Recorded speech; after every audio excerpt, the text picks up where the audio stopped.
उसे नाम दिया जाता है स्वेट इक्विटी। और फिर होते हैं दो बड़े स्कैंडल्स। ये स्कैंडल इतना बड़ा हो गया कि इसी होटल के रूम में सुनंदा पुष्कर की डेड बॉडी मिलती है। इन्वेस्टिगेशन के दौरान पुलिस को सुनंदा की बॉडी पर कई इंजरी मार्क्स मिले, लेकिन सुनंदा पुष्कर का ट्वीट, जो उनका आखिरी ट्वीट साबित हुआ, वो किसी और तरफ इशारा कर रहा था। आखिर कौन है शशि थरूर? क्यों वो यूनाइटेड नेशन की हेड की पोस्ट को छोड़कर इंडिया आ गए? कैसे इंडिया आने के बाद उन पर स्कैमर और मर्डर जैसे एलिगेशंस लगे? और कैसे इतने बड़े एलिगेशंस लगने के बावजूद भी उनकी इंडियन पॉलिटिक्स पर पकड़ इतनी ज्यादा मजबूत थी कि वो कई बार जीतते रहे? आइए जानते हैं आज की इस वीडियो में। साल था 1956। लंदन में जन्म होता है शशि कृष्ण चंद्रशेखरन थरूर का। 2 साल की उम्र में शशि थरूर अपने पेरेंट्स के साथ वापस इंडिया आ जाते हैं। जब शशि थरूर थोड़े बड़े हुए तो वो उस वक्त के बॉम्बे में शिफ्ट हो गए। पहले वो चैंपियन स्कूल गए और फिर हायर एजुकेशन के लिए कोलकाता के सेंट ज़ेवियर स्कूल गए। अब शशि का इतनी छोटी उम्र से ही ट्रैवल करने की वजह से एक्सपीरियंस काफ़ी ज़्यादा डाइवर्सिफाई हो गया था और एकेडमिकली वो स्टार्टिंग से ही काफ़ी ज़्यादा तेज थे। और इसी वजह से सिर्फ 10 साल की उम्र में उनकी पहली short story the free press journal के संडे एडिशन में पब्लिश हुई थी। सोचो, सिर्फ 10 साल की उम्र में। और 11 साल की उम्र तक उन्होंने वर्ल्ड वॉर सेकंड के ऊपर किताब लिखकर पब्लिश भी कर दी थी। 1975 में थरूर ने दिल्ली यूनिवर्सिटी के स्टीफन कॉलेज से अपनी bachelor of arts with history honours की डिग्री ली थी, जिसके बाद वो इंटरनेशनल रिलेशंस में मास्टर्स करने के लिए यूएसए चले जाते हैं। वहां जाकर पहले इन्होंने लॉ और फिर डिप्लोमेसी में मास्टर्स की और फिर इंटरनेशनल रिलेशंस में पीएचडी करने के बाद ये बन जाते हैं डॉक्टर शशि थरूर। थरूर की पहली शादी हुई टिलोटमा मुखर्जी से, जिसे वो स्टीफन कॉलेज में मिले थे। ये यंग कपल थरूर की यूएन में जॉब होने की वजह से पूरी दुनिया घूम रहा था और इसी बीच इनके ट्विन बच्चे भी होते हैं, ईशान और कनिष्क। लेकिन अर्ली 2000 में इन दोनों का डाइवोर्स हो जाता है पर्सनल रीजंस की वजह से, जिसके बाद 2007 में थरूर ने एक कैनेडियन डिप्लोमेट क्रिस्टा ग्लाइज के साथ शादी कर ली, जिसे वो यूएन में मिले थे। लेकिन ये शादी बहुत ही छोटी साबित हुई और कुछ ही सालों में ये दोनों अलग हो गए। इसके बाद अगस्त 2010 को थरूर को फिर से प्यार हो जाता है सुनंदा पुष्कर से और इन दोनों की शादी हो जाती है। Shashi Tharoor and Sunanda Pushkar are now a married couple. Well, the traditional wedding was held at his ancestral home in Palakkad. Sunanda एक सक्सेसफुल बिजनेस वुमेन थी जो कश्मीर से आती थी और दुबई में रहती थी। इन दोनों की केरला में ट्रेडिशनल सेरेमनी में शादी होती है, लेकिन ये शादी बहुत ही ज़्यादा कंट्रोवर्शियल साबित हुई, जिसके बारे में हम वीडियो में थोड़ा आगे बात करेंगे।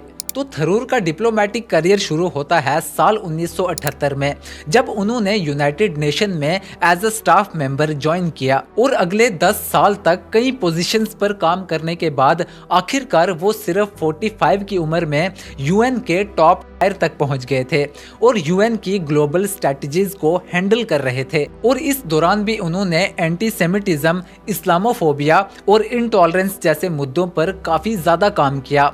और इनके यूएन के इस काम को देखते हुए भारतीय सरकार ने इन्हें साल 2004 में प्रवासी भारतीय सम्मान दिया, जो किसी भी ओवरसीज इंडियंस को मिलने वाला हाईएस्ट ऑनर है। लेकिन अब यहाँ से चीजें काफी ज्यादा बदलने वाली थी, क्योंकि भारत सरकार थरूर को अगले यूएन सेक्रेटरी जनरल की पोजीशन के लिए नॉमिनेट करना चाहती थी। थरूर की उम्र इस समय 50 साल हो गई थी, जो इन्हें इस पोजीशन पर बैठने वाला one of the youngest secretary general बना देता। उनकी इंडिया के पीएम मनमोहन सिंह के साथ मीटिंग भी हुई और उन्हें ये ऑफर दिया गया। अब यूएन सिक्योरिटी काउंसिल के पास इस नॉमिनेशन को वीटो करने की पावर होती है। भारत सरकार ने बताया कि यूएसए, यूके और रशिया इंडिया के साथ हैं। फ्रांस के साथ भी थरूर के अच्छे रिलेशंस थे, तो वहां भी कोई प्रॉब्लम नहीं थी। लेकिन अब सिर्फ एक देश बचता है और वो है चाइना। तो इसी चीज को मैनेज करने के लिए शशि थरूर खुद चाइना के फॉरेन मिनिस्टर से मिलने के लिए गए। वहां के फॉरेन मिनिस्टर का ये कहना था कि वो एशिया को यूएन का सेक्रेटरी जनरल बनते हुए देखना चाहेंगे और कहा कि please convey to your government that China will not stand in your way. और जब वोट भी देने की बारी आई तो चाइना ने थरूर के फेवर में ही वोट किया, लेकिन थरूर फिर भी दूसरे नंबर पर आए।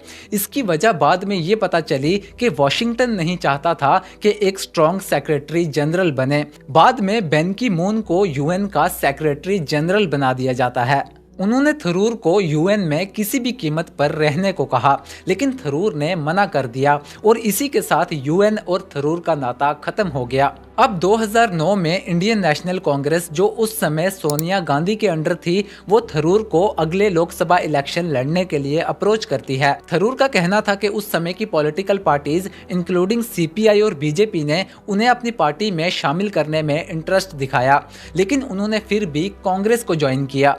इसके बाद थरूर को तिरुवनंतपुरम केरला से टिकट दिया गया, जिसके बाद उन्हें उनके विरोधियों ने इलाइट आउटसाइडर बोलकर बुलाना शुरू कर दिया। लेकिन थरूर ने इलेक्शन होने के काफी पहले ही अपना कैंपेन शुरू कर दिया था। अपने बैनर्स और पोस्टर्स लगवाना, उनका जो एमपी का फंड होगा उसका वो कैसे इस्तेमाल करेंगे, कौन कौन से प्रोजेक्ट्स लाएंगे, इन सब की अनाउंसमेंट वगैरह करना। लेकिन वहां के लोकल कांग्रेस नेताओं ने अपनी नाराजगी दिखाना शुरू कर दी और उनका ये कहना था कि इतने साल पार्टी में काम करने के बाद हमें इनाम देने के बजाय किसी आउटसाइडर को पार्टी में लाकर उसे टॉप लेवल पर बिठा दिया। लेकिन थरूर रुके नहीं, जिसकी वजह से वो 99,989 वोट से जीत जाते हैं। इसके बाद उन्हें मेंबर ऑफ पार्लियामेंट तो बनाया ही, लेकिन साथ ही साथ उन्हें पहली बार मिनिस्टर भी बना दिया गया। उन्हें मनमोहन सिंह की सरकार में minister of states for external affairs बनाया गया। थरूर नए जमाने के नेता होने की वजह से सोशल मीडिया का इस्तेमाल करना काफ़ी अच्छे से जानते थे और ढंग से इस्तेमाल करने वाले इंडिया के पहले नेता भी बने। साल 2009 तक वो इंडिया के मोस्ट फॉलोअर्ड इंसान बन गए ऑन ट्विटर। लेकिन जितनी शानदार तरीके से उनके पॉलिटिकल करियर की शुरुआत हुई थी, कुछ ही महीनों बाद उतने ही बुरे तरीके से वो खत्म होने वाली थी, या कह लो कि खत्म होने की कगार पर आ गई थी। तो साल 2010 में ललित मोदी भारत में एक रेवोल्यूशनरी आइडिया लेकर आए, जो क्रिकेट को पूरी तरह बदलने वाला था। IPL, Indian Premier League. अब इस टूर्नामेंट में टीम बनानी थी जिसे बिडिंग के थ्रू बेचा जाना था। लेकिन इन सब में थरूर की एंट्री कैसे हुई? तो थरूर कोची केरला टीम के पीछे जो कंपनी बिडिंग कर रही थी उसको मॉनिटर कर रहे थे। अब कोची को टीम मिल भी जाती है, लेकिन उस समय की थरूर की काफी ज्यादा क्लोज फ्रेंड सुनंदा पुष्कर को $1 मिलियन यानी लगभग 130 करोड़ के स्टेक्स फ्री में मिल जाते हैं और उसे नाम दिया जाता है स्वेट इक्विटी। जिसके बाद साल 2010 के अप्रैल महीने में ललित मोदी ने इस पूरे स्कैंडल के बारे में ट्वीट कर दिया कि कैसे सुनंदा पुष्कर को थरूर के बिहाफ पर इतना बड़ा स्टेक फ्री में मिल गया। ये स्कैंडल इतना बड़ा हो गया कि थरूर को पार्लियामेंट में इस बात को डिफेंड करना पड़ा और ओपोजिशन ने इस बात को खूब उछाला। सुनंदा पुष्कर ने ये सारा स्टेक वापस कर दिया, लेकिन इस स्कैंडल के बाद थरूर की इमेज काफी ज्यादा खराब हो गई थी और उन्हें अपनी मिनिस्ट्री वाली पोजीशन से रिजाइन करना पड़ा। और इसी स्कैंडल के कुछ ही महीनों बाद साल 2010 में थरूर ने सुनंदा पुष्कर से शादी कर ली। अब साल 2012 में थरूर के पॉलिटिकल करियर को सेकंड चांस दिया गया, उन्हें वापस सरकार में लाया गया और उन्हें minister of state for human resource development बनाया गया। लेकिन इस ज्वाइनिंग के कुछ ही दिनों बाद तब के गुजरात के चीफ मिनिस्टर नरेंद्र मोदी थरूर का मजाक उड़ाते हुए अपनी एक रैली में कहते हैं, भाइयों बहनों बता दीजिए, इस देश में कभी किसी ने 50 करोड़ की गर्लफ्रेंड देखी है? जिसके बाद थरूर ने जवाब देते हुए इस बात पर ट्वीट किया। लेकिन 2014 में दोबारा लोकसभा चुनाव आ जाते हैं और थरूर तिरुवनंतपुरम से री इलेक्शन फाइट करते हैं। लेकिन इलेक्शन के कुछ ही महीनों बाद फिर से कुछ ऐसा हुआ जो थरूर की पूरी जिंदगी को पलट कर रख देने वाला था। सुनंदा पुष्कर, एज 52, एक हाई प्रोफाइल बैकग्राउंड, एक मिनिस्टर की बीवी। थरूर और वो दिल्ली के चाणक्यपुरी में लीला पैलेस होटल में रह रहे थे टेम्परेरीली, क्योंकि उनके घर का रेनोवेशन चल रहा था। लेकिन इसी होटल के रूम में सुनंदा पुष्कर की डेड बॉडी मिलती है। अब थरूर का ये कहना था कि ये एक सुसाइड था था, पर इन्वेस्टिगेशन के दौरान पुलिस को सुनंदा की बॉडी पर कई इंजरी मार्क्स मिले और उनके हाउस हेल्पर का ये कहना था कि थरूर और सुनंदा फोन पर काफी ज्यादा लड़ते थे और एक टाइम पर सुनंदा ने फोन पर थरूर को ये भी कहा था कि मैं मीडिया को सब कुछ बता दूंगी। लेकिन इससे भी ज्यादा इंटरेस्टिंग बात यह है कि इस इंसिडेंट के सिर्फ 48 घंटे पहले कुछ बहुत ही ज्यादा अजीब हुआ था। महर तरार एक पाकिस्तानी जर्नलिस्ट है। अब शशि थरूर के ट्विटर हैंडल से सुनंदा कई ट्वीट्स करती है और महर तरार पर उनके हस्बैंड को स्टॉक करने के आरोप लगाती है। अब थरूर के उस समय 20 लाख से ज्यादा फॉलोअर्स थे, तो थरूर कुछ ही देर बाद ट्वीट करके ये कहते हैं कि मेरा ट्विटर हैक हो गया है और मैं इसे कुछ देर के लिए हटा रहा हूं। अगले दिन सुनंदा पुष्कर महर तरार पर ISI एजेंट होने के आरोप लगाती है, जिसके बाद थरूर एक जॉइंट स्टेटमेंट निकालते हैं। लेकिन सुनंदा पुष्कर का ट्वीट, जो उनका आखिरी ट्वीट साबित हुआ, वो किसी और तरफ इशारा कर रहा था। पुलिस का कहना था कि उन्हें कोई सुसाइड नोट नहीं मिला और सुनंदा पुष्कर की मौत आज भी एक मिस्ट्री है। इस पूरे स्कैंडल को नाम दिया गया India's first death by Twitter. और याद रहे, ये सब कुछ लोकसभा इलेक्शन के ठीक पहले हो रहा था। थरूर के अगले इलेक्शन में उनके विरोधी उन पर आउटसाइडर का आरोप तो लगा ही रहे थे, लेकिन अब प्ले बॉय और स्कैंडल्स के भी आरोप लगने लगे। बीजेपी ने उनकी रेजिग्नेशन और क्रिमिनल इंक्वायरी की भी डिमांड की, लेकिन इस सब के बावजूद भी थरूर की अपनी कॉन्स्टिट्यूंसी पर पकड़ इतनी ज्यादा मजबूत थी कि वो 15,700 वोट से जीत जाते हैं। लेकिन इस बार कांग्रेस सेंटर से बाहर हो जाती है, जिस वजह से थरूर ऑपोजिशन में आ जाते हैं। इन सब के बीच सुनंदा पुष्कर वाले केस में थरूर पर मर्डर के चार्जेस तो नहीं लगे, लेकिन अबेटमेंट टू सुसाइड का मुकदमा जरूर चला, जिसे साल 2021 में दिल्ली के सेशन कोर्ट ने थरूर को सारे चार्जेस से बरी कर दिया।